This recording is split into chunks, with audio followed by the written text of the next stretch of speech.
High বন্ধুরা, কেমন আছো? তবে আজকে যে বিষয়টি নিয়ে আমি কথা বলবো সে হচ্ছে মিডিয়া বা নিউজ চ্যানেল।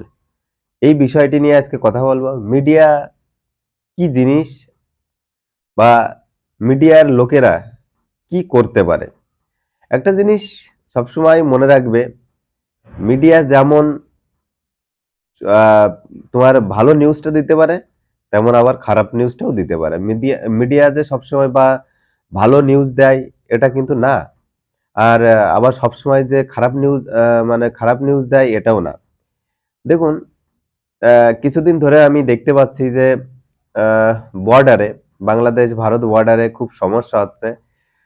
সেখানে কোনো একটা ঝামেলা হচ্ছে, তারা কাঁটাতার দিয়ে বা রাস্তা নিয়ে, ঠিক আছে, দুই দেশের মধ্যে একটু ঝামেলা হচ্ছে। এবারে কি হয়, বর্ডার এলাকায় যাদের বাড়ি, যেমন আমার বাড়ি বর্ডার এলাকায়, ঠিক আছে।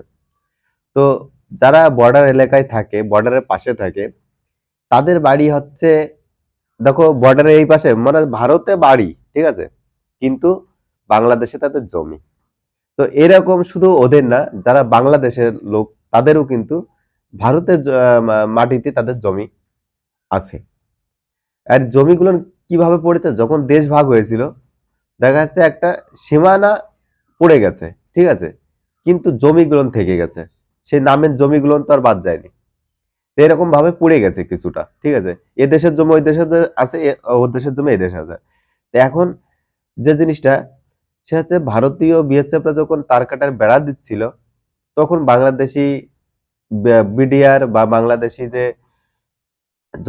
জনসাধারণ আছে তারা বাধা দিচ্ছিল যে আহ, এত মানে একদম বাংলাদেশের সীমানা যেতে হবে না।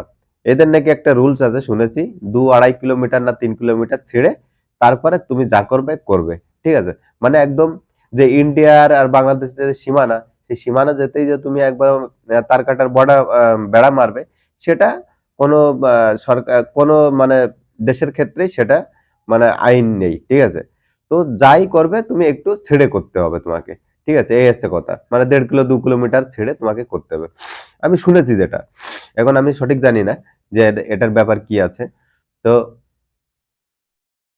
ভারতীয় যারা আহ, মানে চাষি আছে, যাদের জমি মানে বর্ডারের ওই পাশে পড়ে গেছে, ওনারা বলছে যে সমস্যা একটাই, সে হচ্ছে আমরা যে ফসল চাষবাস করি বা যে যা কিছুই আমরা চাষবাস করি না কেন, সেটা কি করে, আহ, বাংলাদেশের মানুষরা তারা হচ্ছে আহ, গরু ছাগল দিয়ে খাওয়ায়, প্রথম কথা, ঠিক আছে।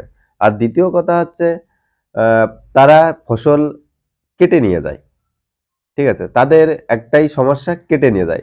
আর তাছাড়াও বাংলাদেশি লোকেরা কি করে, বিভিন্ন রকমের তোমার পাচারকারের সাথে যুক্ত, ঠিক আছে।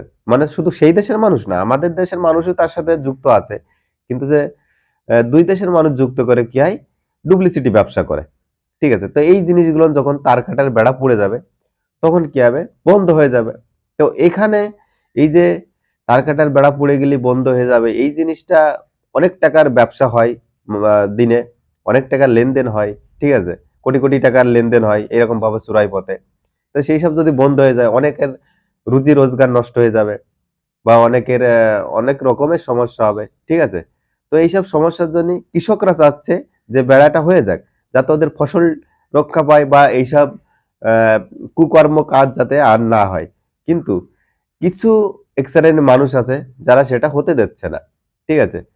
যার জন্য কিন্তু দুই দেশের মধ্যে আহ, পতাকা বৈঠক হয়েছে, তারপর দুই দেশের মধ্যে বিভিন্ন মিটিং টিটিং হচ্ছে, ঠিক আছে, আলোচনা হচ্ছে যে এটা কি দিয়ে কি করা যায়। কিন্তু আদেও যে এর কি সমাধান, সেটা কিন্তু এখনো আহ, মানে কেউ জানে না, ঠিক আছে। একমাত্র যে আমাদের বিএসএফ বাবুরা বা আমাদের যে দেখ বিডিআররা যে ওনারা যে আলোচনা করছে, তাদের মধ্যে যে কি আলোচনা হচ্ছে সেটা কিন্তু বাইরে প্রকাশ হচ্ছে না। কিন্তু এই এর মধ্যে থেকে একটা জিনিস যেটা দেখা যাচ্ছে যে মিডিয়া, নিউজ চ্যানেলগুলো যে কোনো খবর এত মানে ভাবে মানে হট ভাবে নিউজ করে না, যে মনে হচ্ছে কি কিছু একটা যুদ্ধ যুদ্ধ আবহাওয়া, যে মনে হচ্ছে কিছু একটা আহ, উম, ক্ষয়ক্ষতি হয়ে যাচ্ছে বা কিছু একটা শেষ হয়ে যাচ্ছে, ঠিক আছে, এমন ভাবে তোমার নিউজ চ্যানেলগুলো সম্প্রচারণ করে, ঠিক আছে। এতে কি হয়, আম পাবলিক যারা একটু কম বোঝে বা যারা যারা একটু মানে অল্প মানে পুরো খবরটা না শুনে মাথা গরম করে ফেলা, এরকম কিছু লোক আছে না, তো সেই সব মানুষদের কি হয় মেন্টালিটি খারাপ করে দেয়, ঠিক আছে। স্বাভাবিক একটা জিনিস, আমি আমার দেশের যদি কেউ ক্ষতি করতে যায়, অবশ্যই আমি যদি ওরকম ধরনের নিউজ শুনি, তাহলে কি হবে, আমার মেন্টালিটি খারাপ হবে কিনা। তো এই নিউজ চ্যানেলগুলো যে একটা খবর এমন ভাবে তোমাকে শোনাবে বা তোমাকে দেখাবে, মনে হবে কি যে তোমারই মানে হচ্ছে এখনই তুমি গিয়ে যদি সেই জায়গা থাকতে পারতে যেখানে গন্ডগোলটা হচ্ছে, তুমি গিয়ে যদি সেখানে থাকতে পারতে, মনে হচ্ছে নিজের নিজের মনের দিক থেকে শান্তি পেতে, ঠিক আছে, এরকম একটা কেস। তো যতদিন এইসব উল্টো পাল্টা নিউজ বন্ধ না করা যাবে, ঠিক আছে।